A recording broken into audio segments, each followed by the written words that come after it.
The first flash came at 3:17 hours. 3 short, 3 long, 3 short. SOS, spelled in light.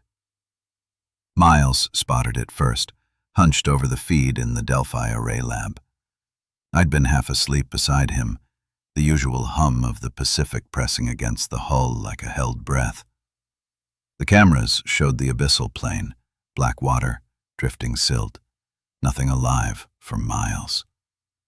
Then the shimmer pulsed again. "Morse code?" I said. He replayed it. The intervals were exact. The pattern was real. The Delphi array sits 12,000 feet down, anchored to the Tonga Trench. We study bioluminescence, creatures that speak in color. But this wasn't life, it was structured. The pulses came from a single source, brighter than any known organism, repeating with eerie precision. Rourke stomped in, still in his deck boots. "Why are you two whispering like kids caught stealing?" Miles pointed. "That's SOS, coming from the trench." Rourke frowned at the screen. He'd served 30 years Navy and still knew Morse by heart. "You're kidding." "Wish I was." For a minute, the three of us just listened to the static hiss through the speakers and watched the light bloom in the dark like a heartbeat. Then the pattern shifted. New dashes, new spacing. Miles ran it through the signal parser and words began forming on the monitor. Coordinates. A date. Latitude, longitude, and the numbers 18 October 2075. 50 years in the future. Rourke gave a sharp laugh. "Some grad student's prank." "Impossible," Miles said. "The feed's live. 2 timestamp chains, one on the camera, one in storage. You can't fake both." I leaned close to the glass. The light was staining the sediment, scattering through plankton. Real photons, not digital noise. Something alive was making that signal. Another burst flickered across the frame, shorter this time. Miles translated automatically, his voice barely above a whisper. DONOT. DESCEND. Do not descend. No one spoke. The only sound was the slow creak of the hull as pressure groaned around us. Rourke finally muttered, "The ocean's not in the habit of sending warnings." "Maybe it's echoing something," I said, but even as I said it, I knew better. The timing was too precise, too human. Miles ran one last parse. A final word scrolled across the translation log. Orpheus. None of us recognized it. Not yet. The lights flickered in the lab. The hum in the floor deepened to a steady, distant ping. Rourke's eyes narrowed. "That's sonar." "We're not pinging," Miles said. I felt it more than heard it. Vibrations climbing up through the tether, through 12,000 feet of water, resonating in my bones. Ping. Pause. Ping. A reply. Rourke's voice dropped to a whisper. "Someone's down there." I watched the light pulse one final time, spelling the coordinates again, the same date. Then it went dark. For a long moment, none of us breathed. Finally, I said, "Prep Nereid 2. We go down at first light." And from somewhere deep beneath the trench, the sonar answered once more, slow, deliberate, as if it understood. Ping. The signal didn't return the next morning, but its echo lived inside every monitor hum and every drip of condensation sliding down the lab glass. We'd written down the coordinates, double-checked them, triple-checked them. They pointed to a trench sector no one had surveyed since the 70s. Miles sat at the console surrounded by half-drained coffee sachets, scrolling through naval archives. "Got something," he said finally. "There's a classified incident tied to those coordinates. Vessel name, Orpheus. Status, missing. Rourke leaned over his shoulder. Never heard of it? You wouldn't have. The file's sealed until 2075. The same date burned on the whiteboard behind him. I felt that slow, sinking pull, the way the sea claims sound and meaning both. 50 years from now, a ship that doesn't exist yet will vanish exactly where our signal came from. Rourke crossed his arms. You're saying the ocean sent us a message from the future? I'm saying something did. He snorted. Something with a sense of humor. Outside the viewport, the water was a darker shade of blue, stormlight filtering down from above. The trench itself sat in permanent midnight, but the upper layers churned like smoke, as if the surface already knew we were watching the wrong place. Miles spun in his chair. You said it yourself, Ilara.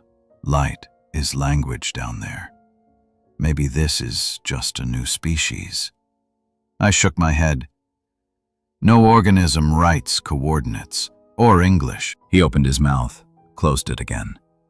The air recyclers ticked once, twice, then a sharp beep cut through the quiet. Camera 4 is live again, Miles whispered. The screen filled with static, then the dark plane came into view, calm, lifeless. For a heartbeat, I thought whatever we'd seen was over. Then, the light returned, fainter, distant. 3 long pulses, a pause. 3 short. Miles ran the translation on instinct. The output scrolled across the bottom of the screen. Do not descend. Do not descend. Rourke's jaw clenched. Somebody's having fun with us. No uplink interference, Miles said, his voice trembling. No spoof source. This is raw signal. I watched the way the light spread, how it rippled outward, reflecting off sediment that hadn't been disturbed in centuries. The ocean wasn't just flashing. It was breathing.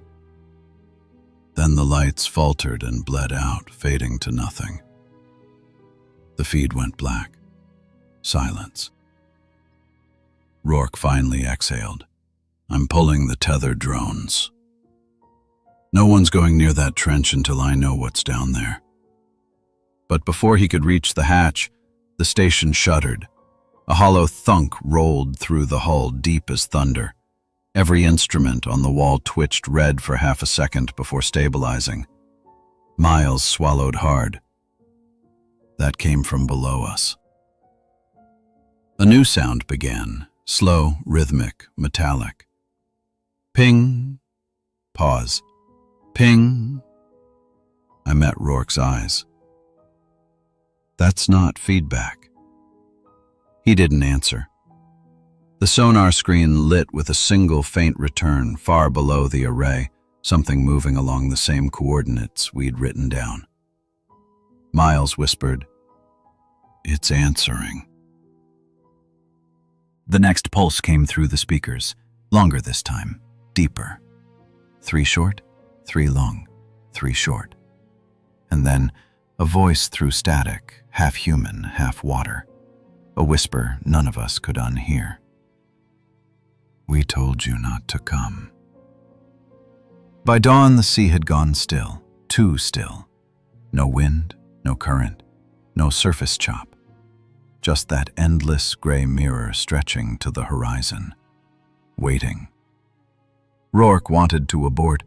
Miles wanted to go. I didn't have the luxury of wanting anything. I just needed to know why.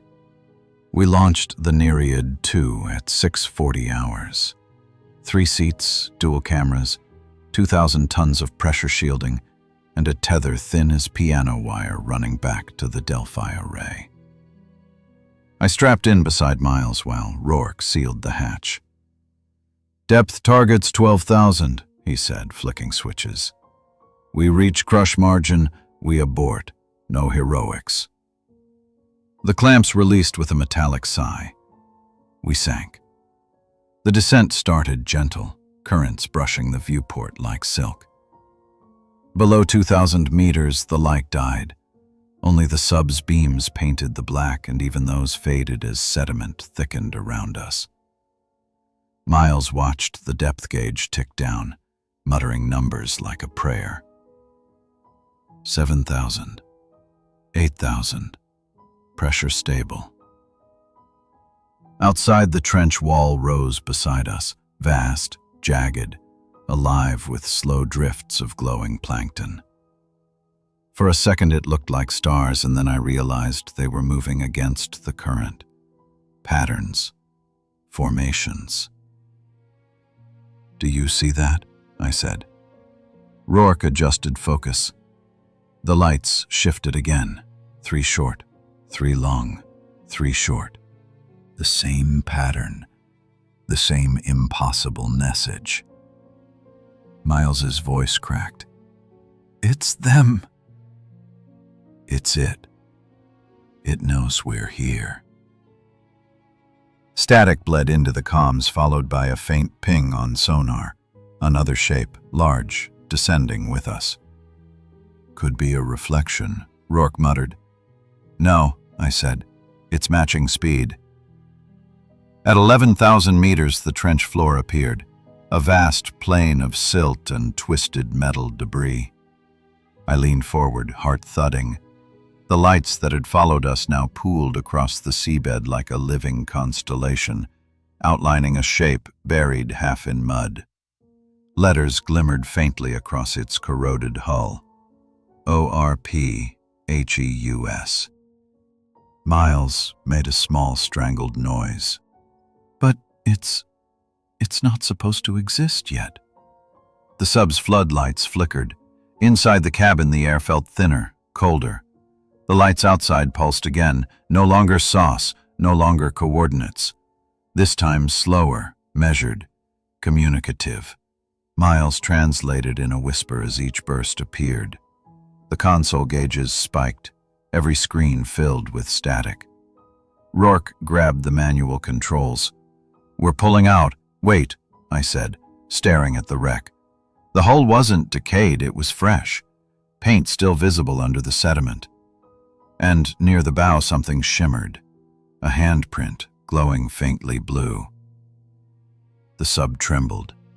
The tether line went taut, then slacked like something had brushed it. Rourke swore. "That wasn't current." The sonar emitted one last ping, then a chorus of smaller echoes, hundreds of them, rising from the darkness around us. Miles whispered, "They're answering again."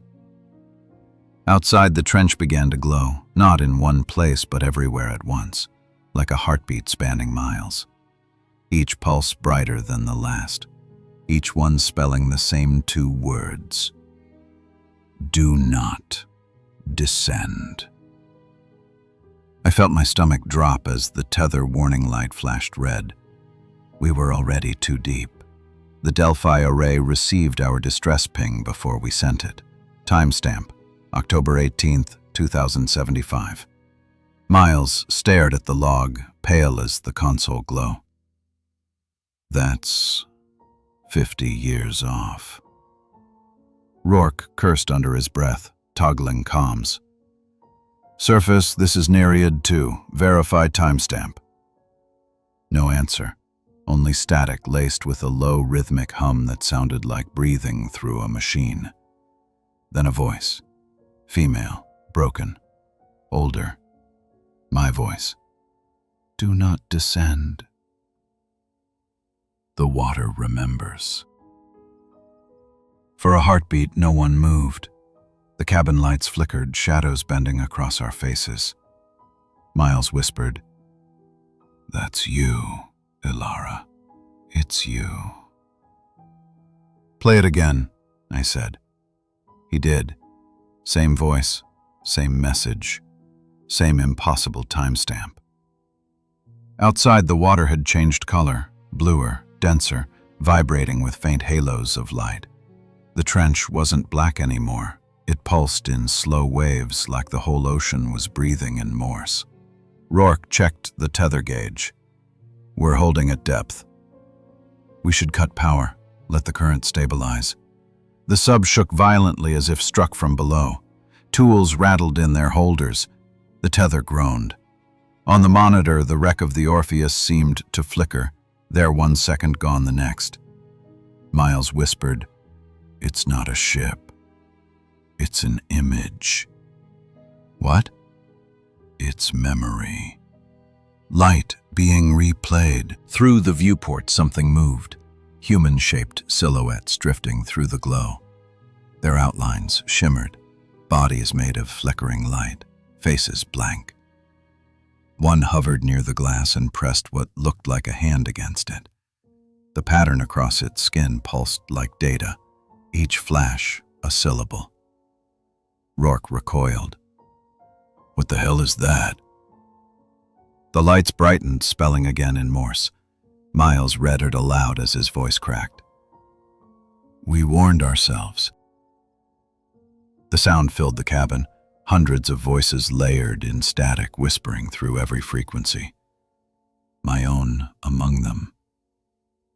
"Do not descend. Do not descend. Do not—" The power died. Silence. Absolute. Only the faint phosphorescence outside drifting like snow. Rourke slammed the breaker switches. "Come on, come on!" Nothing. In the darkness, a faint glow appeared beyond the viewport. A face, shaped in light. Older, eyes hollow, mouth moving in perfect sync with a voice that wasn't there. My face. Miles sobbed once, a short, broken sound. I reached for the recorder on my console, hit the manual log button. If this is still transmitting, this is Dr. Alara Voss. The signal we found, it's not a call, it's an echo. The ocean's remembering us before we're gone. Outside, the silhouettes multiplied, forming a ring around the sub. The light rose in unison, one final flare that turned the entire trench white. Then, as quickly as it came, the glow vanished. The instruments rebooted, but the tether read severed. Miles looked at me, whispering like a child.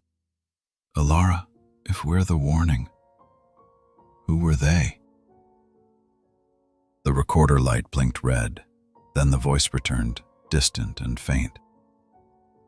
"This is Dr. Alara Voss. Do not descend." The Delphi array went silent 6 minutes after we lost tether. Surface comms reported static, then nothing. We drifted. The Nereid 2 hung in darkness, dead weight on an invisible thread. Rourke tried the thrusters, no response. Power cells flickered weakly, just enough to paint our faces in sickly amber light. Outside the viewport, the trench shimmered in soft blue waves as if the ocean itself was thinking. Miles whispered, "It's copying us." And it was. Each breath we took, every flicker of our dying lights, reflected back from the dark like a mirror made of water and time.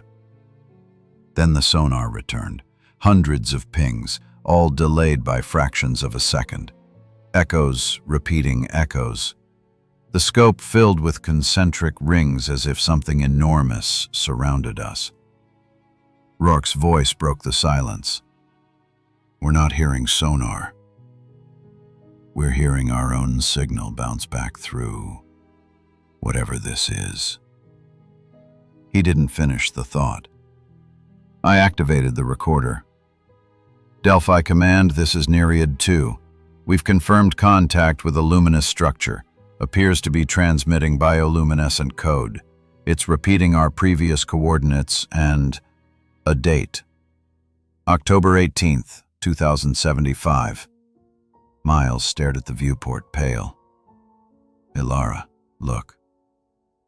Outside, light was blooming across the trench floor, organisms glowing in long, precise lines linking into patterns. Letters, words, coordinates, date. Do not descend. The warning we'd received was now coming from us. I felt something inside me freeze. It's not a message sent to us. It's a message sent by us. The hull groaned, metal bending as pressure crept in through hairline seams. Every gauge read false, numbers stuttering. The ocean was recording us now, our heat, our voices, our fear, burning it into the bioluminescent plane like handwriting on film. Miles started crying softly.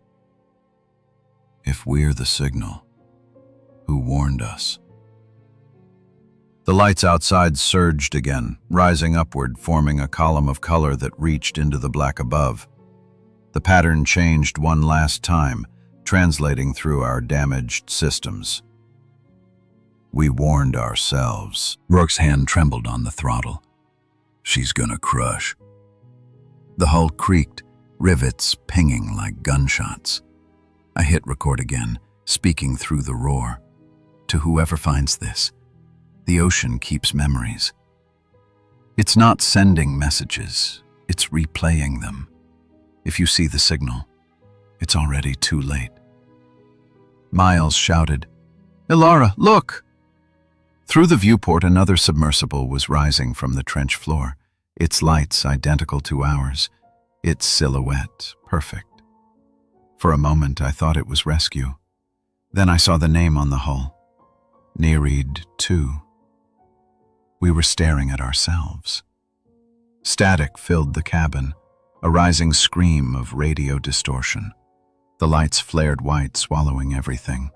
The Delphi array logged one final transmission before power loss. We warned ourselves.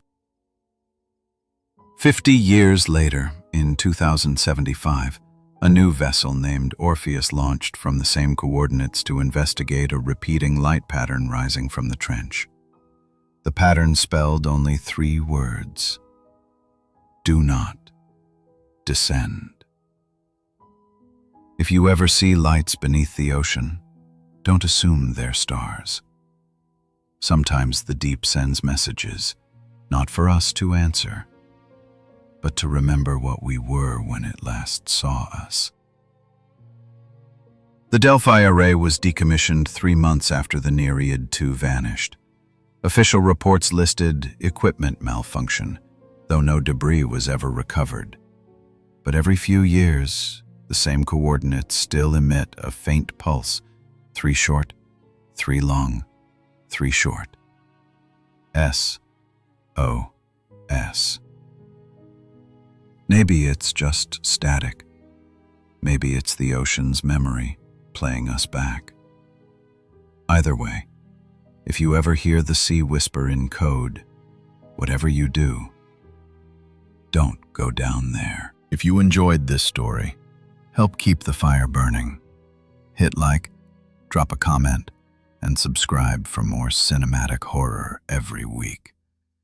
Every click helps us go deeper, even when we probably shouldn't.